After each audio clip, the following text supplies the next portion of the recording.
Draw one line from each use of wave to the matching electromagnetic wave. Okay, one line has been drawn for you. Let's go down. To detect forged banknotes, what do we use? We don't use radio wave, no microwave.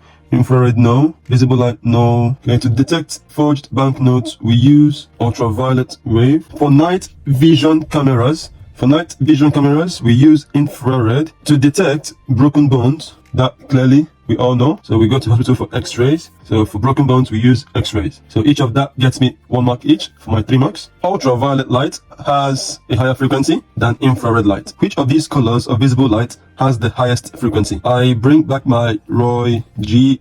Beef. So highest frequency is this way. So that will be my violet. Violet is not in the option. Indigo is not in the option. Blue is in the option. So my answer will be blue. 1 mark. Figure 1 shows how the brightness of a source of light changes with wavelength. So I can see as the wavelength is increasing, the brightness increases. So there's an increase, then there's a peak, and there's a decrease. Okay, and the peak here is around what wavelength? It should be around 400, actually around 410, because that's the middle point. So it increases, peaks at 410, then starts to decrease. Okay, so the question says, describe how the brightness changes with wavelength. So from what I just saw, my first mark would be, it says describe, so I need to state facts from the graph. For 2 marks, I need 2 points. My first point would be the brightness increases as wavelength increases. That's my first point. My second point would be brightness peaks at 410 nanometer wavelength. Now, if I want to add another one, I could say brightness decreases after the peak. Okay, that would be another mark, but since it's 2 marks, you go with the first 2 marks. Which of these is the correct equation that relates force, mass, and acceleration? I know is F is equal to ma. That's Newton's second law. So that would be option C. A cyclist has a mass of 70 kilograms. Calculate the force needed to accelerate the cyclist at 2.0 meters per second squared. For 2 marks, calculate and to show working. Then my unit is 1 mark. Answer is 1 mark. Okay, so force is mass times acceleration. Mass is 70. Acceleration is 2.0. My answer would be 140 Newton. So force is 140. Unit is Newton. Another cyclist travels 1,200 meters in a time of 80 seconds. Calculate the average speed. The formula is given to us. 2 marks. Calculate. I need to show walking. So distance is 1200. Time is 80 seconds. So my answer would be 15 meters per second. So 15 meters per second. That would be the average speed. So that's an easy 4 or 5 mark for this question. A student wants to measure the average speed of a cyclist. The student estimates that one of his own step is 1 meters. Estimating. Why is the student estimating? Could have used a ruler. Okay.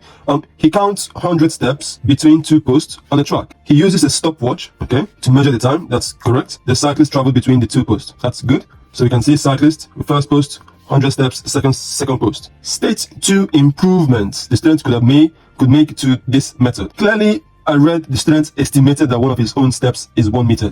Students can easily use a meter rule to find the distance instead of using an estimate. Okay, use a meter rule or a ruler to measure the correct distance. Okay, now another thing could be using marks on the track. Instead of using posts, you can use marks on the track. Marks on the track. A way to make it even better would be to use an electronic timer that starts immediately the cyclist passes 1 track. So use an electronic timer. That will always make it better.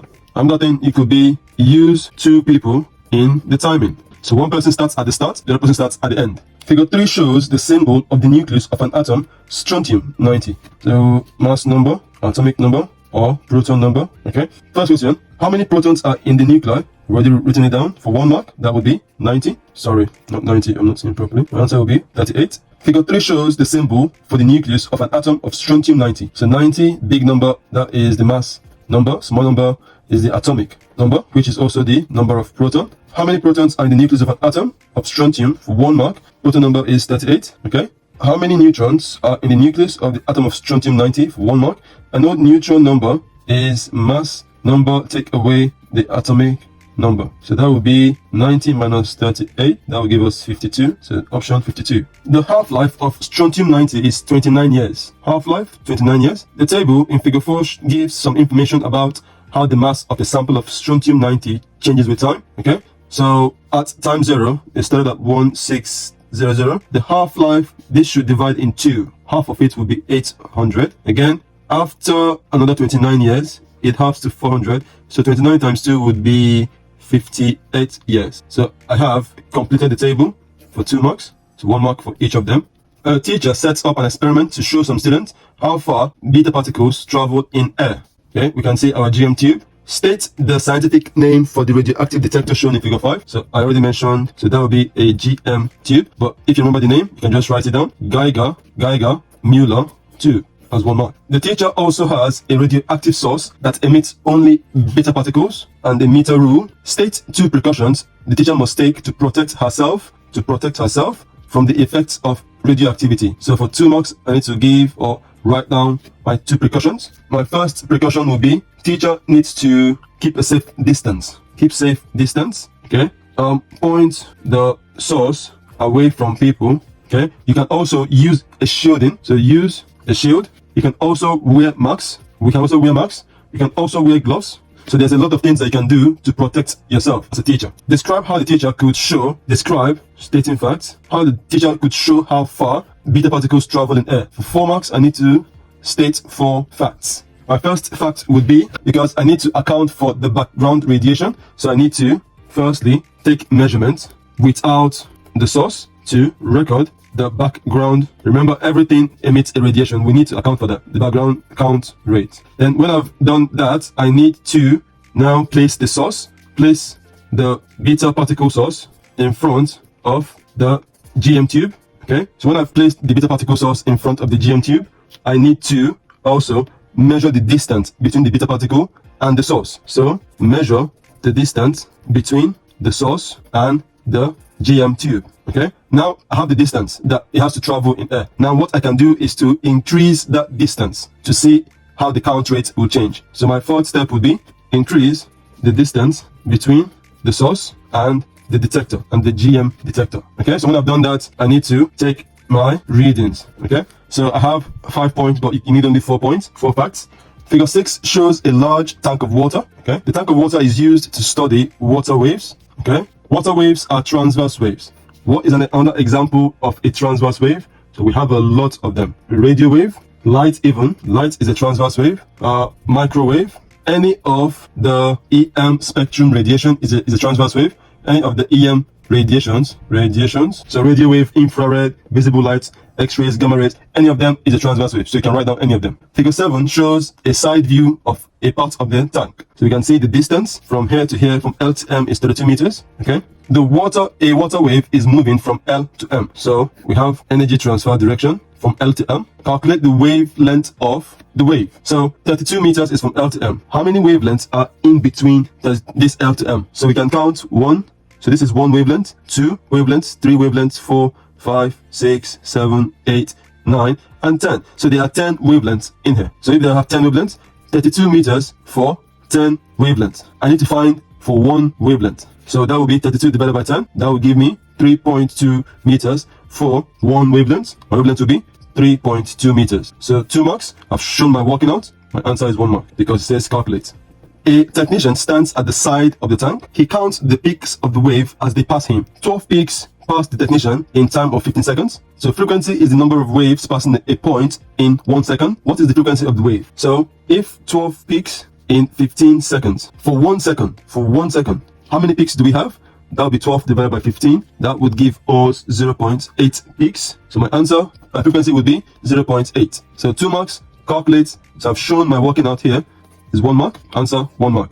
Figure 8 shows part of the inside of the earth below the surface. An earthquake starts at Q. Okay, starts here. A seismic wave travels from Q to S. Okay, the seismic wave is a longitudinal wave. Okay, draw arrow on figure 8 to show how the rock at R moves when the seismic wave passes through R. Now we know that longitudinal wave, they move forward. Okay, we know that longitudinal waves, like sound wave, it moves forward, it moves backward, it moves forward, it moves backward. So at R, what I would expect to see at R would be moving forward and moving backwards, because the energy is transferred in that direction. Energy transfer direction. So that means it's moving forward and backwards because it's parallel to the transfer of energy. That gets me my 2 marks. One of these arrows is 1 mark. One of these arrows is 1 mark. The frequency of the seismic wave is 12 hertz. The wave speed is 7 kilometers per second. Calculate the wavelength of the seismic wave in meters. Okay, this is in kilometers, so we need to convert. Wavelength is wave speed times wavelength is wave speed divided by frequency.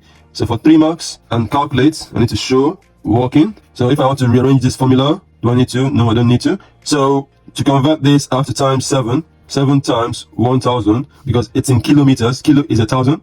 That gives me 7000 meters per second. Okay, that's my wave speed. So wavelength will now be 7000. Divide that by frequency, which is 12 hertz. That gets me 1 mark. This gets me 1 mark. I need to show this actually times 1000. I don't just go from this to this. My answer would be 580 meters. Okay, that's my wavelength. So my answer gets me my last third mark. A technician measures the frequency of the water wave in part A by counting how many waves passed him in 15 seconds. Explain why this would not be a suitable method for measuring frequency of the seismic wave in part B. Now, seismic wave, like they said, happened below the surface. The technician is not going to even see the wave. Water wave is obvious. You can see the water wave moving. Seismic wave happens on the ground. You can't see it. So my first point would be, it says explain. So I need to give a reason. For 2 marks, I need to make a point and then give a reason. My point would be, seismic waves happen underground, so it can't be seen.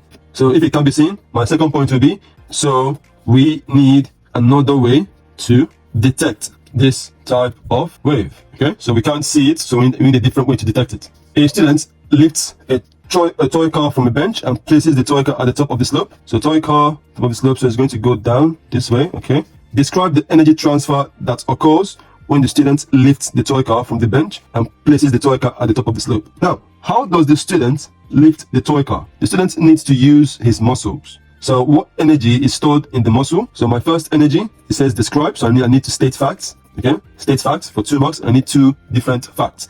So student uses the chemical energy in the muscle, in the muscle, to increase the gravitational potential energy of the toy car. So my first point, chemical energy, 1 mark. So gravitational potential energy, 1 mark.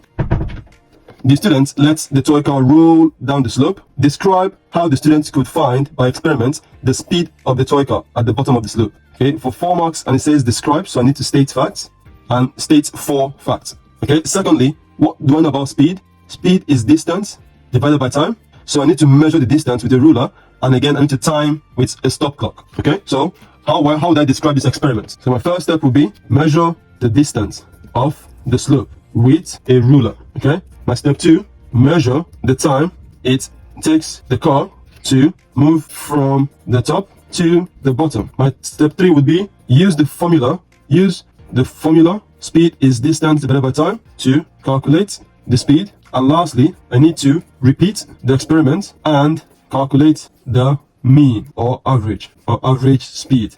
The student needs to develop the experiment to determine the loss in potential energy and the gain in kinetic energy as the car is rolling down the slope. State other measurements the student must take. So for 2 marks, I need to state 2 other things that students can do. So to calculate the gravitational potential energy, I know GPE is mass times gravity times height. The height was not given, so I need to measure the vertical height of the slope. I can use that height to find my GPE. Next thing, the mass of the trolley or toy car was not given, so I need to measure the mass of the toy car. That gets me my second mark. When the toy car rolls down the slope, some energy is transferred to the surrounding as thermal energy. State how the students could calculate the amount of energy transferred to the surrounding. For 1 mark, so if I find my GPE, I need to subtract my KE at the bottom from the GPE at the top, KE at the bottom. They should be equal if there's no heat lost. But because there's heat lost, so I need to subtract to find out exactly what it is. E. Explain one way the student could reduce the amount of thermal energy transferred to the surrounding. For 2 marks, explain, give reason. So 1 point and 1 reason. How do we reduce heat lost? And how is heat lost? How does it come about? So this comes about through friction between the toy car and the slope. How do we reduce friction? By lubricating the wheels of the car or the slope. So lubricate the wheels or the slope. Okay, why do I need to do that? I need to reduce, because to reduce friction, heat lost through thermal energy always occurs through friction. So my reason is given. Of these is a vector. Energy has no direction, force has the size and direction, vector is size and direction, so that would be force. State the equation that relates acceleration to change in velocity and time taken. For 1 mark, acceleration is v minus u divided by t. These equations we need to know them.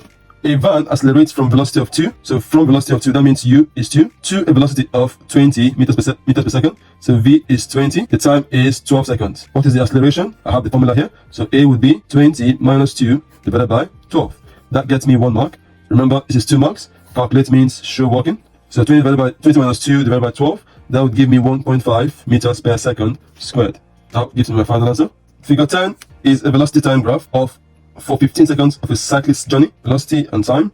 Calculate the distance the cyclist traveled in 15 seconds. I know distance in a velocity time graph is the area under the graph. And this is a triangle. So area of a triangle is half times base times height. My base here is 15. My height is 7. So my area would be half times 15 times 7. That gives me 52.5 meters, or I can round it up to 53 meters. Many factors can affect the stopping distance of a car. Some of these factors involve the driver, and some of these factors involve the car or the road. Explain how the stopping distance of a car is affected by factors involving the driver and factors involving the car or the road for 6 marks. Explain, I need 3 points and 3 reasons, because explain is give reason.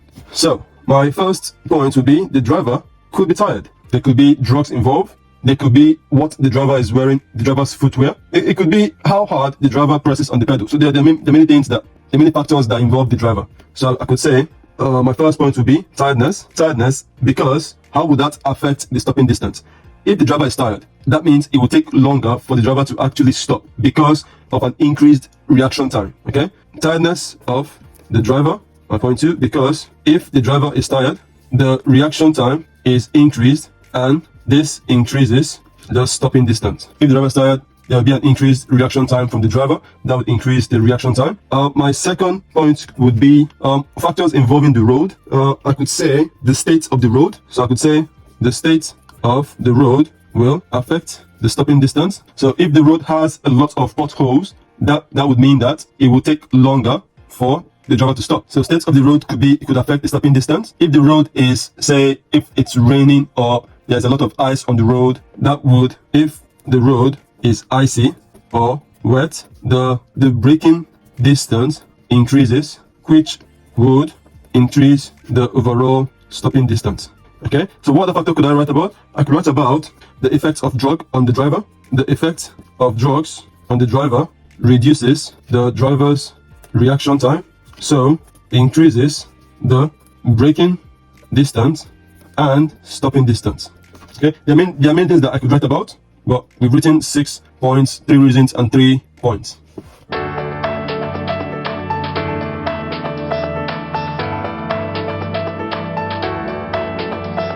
If you have found this video useful, please like and leave a comment. Subscribe and share with your friends. The aim of the video is to help you. Until next time.